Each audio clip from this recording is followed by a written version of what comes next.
गर्भपात के बाद कितने दिन बाद आप फिर से अगले बेबी के लिए ट्राई कर सकते हैं। जब हमारा गर्भपात हो जाता है या गर्भपात या तो पहली तिमाही में हो सकता है या फिर दूसरी तिमाही में हो सकता है।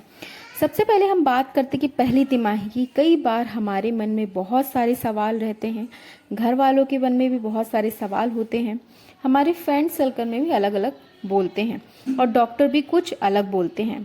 सबसे पहले वीडियो को स्टार्ट करने के पहले आपसे एक रिक्वेस्ट है, अगर वीडियो पसंद आती है तो उसे लाइक एंड चैनल को सब्सक्राइब जरूर कर दें ताकि ऐसी ही मोर इन्फॉर्मेशन वीडियो आप तक पहुंचा सकूं। गर्भपात के बाद कितने दिन बाद मैं वापस से अगले बेबी के लिए ट्राई कर सकती हूँ। जब हमारा गर्भपात हो जाता है वह गर्भपात या तो पहली तिमाही में हो सकता है या फिर दूसरी तिमाही में हो सकता है। हम सबसे पहले बात करते हैं पहले 3 महीनों में किसी कारणवश अबॉर्शन हो जाता है या तो गर्भपात हो जाता है तो 90% ये गर्भपात या तो बेबी की खराबी रहने से होता है या फिर और किसी कारण से हो सकता है। बेबी में खराबी क्यों आ जाती है? कभी कभी हमारा अंडा या स्पर्म वह सही नहीं बनता, यानी कि हेल्दी नहीं रहता, तो ऐसे में बेबी में खराबी आने के चांसेस होते हैं। हमारा स्पर्म और एग यह टिश्यू के विभाजन से बनता है और इसमें बहुत सारे गुणसूत्र का बंटवारा होता है। हमारे टिश्यू में 46 क्रोमोसोम्स होते हैं और 2 सेक्स क्रोमोसोम्स रहते हैं। जो 46 क्रोमोसोम्स होते हैं उनका विभाजन होता है 23 के ग्रुप्स में जमा हो जाते हैं और उनका अंडा और स्पर्म बन जाता है। लेकिन कभी कभी ऐसा भी होता है कि विभाजन के दौरान कभी कभी हमारे स्पर्म और एग गलत गुणसूत्र में बन जाते हैं, यानी कि उसमें जो गुणसूत्र की संख्या होती है वह गलत होती है, वह 23 नहीं रहती, ये एबनॉर्मल हो जाती है। तो वह स्पर्म या एग में जब भी बेबी कंसीव हो जाता है या रुक जाता है तो ऐसी कंडीशन में वह प्रेगनेंसी 12वें हफ्ते के बाद आगे जाना मुश्किल सा हो जाता है। तो सबसे पहले महत्वपूर्ण बात, हम मेंटली बहुत ज़्यादा डिस्टर्ब हो जाते हैं लेकिन फिजिकली हम पे इतना स्ट्रेंथ या क्षमता नहीं होती। तो इसके लिए आपको टोटली बेड रेस्ट की ज़रूरत कितनी होनी चाहिए?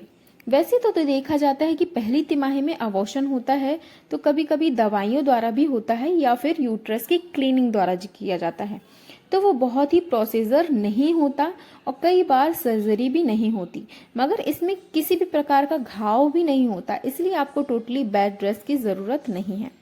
दूसरी महत्वपूर्ण बात होती है कि गर्भपात के बाद हम संबंध कब बना सकते हैं? जब अबॉर्शन हो जाता है और उसकी ब्लीडिंग रुक जाती है तो उस टाइम आप संबंध बना सकते हैं। लेकिन हमें ये बात ध्यान में रखना है कि उसके लिए ये बात ध्यान में रखना कि इतने बड़े हादसे से गुजरने के बाद आप फिजिकली या मेंटली प्रिपेयर है या नहीं है।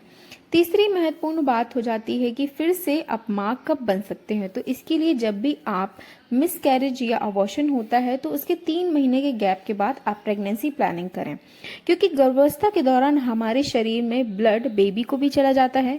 गर्भपात के कंडीशन में हमारा खून चला जाता है, इसलिए हमारे शरीर में जो हीमोग्लोबिन की मात्रा होती है वो कम होने की संभावना रहती है।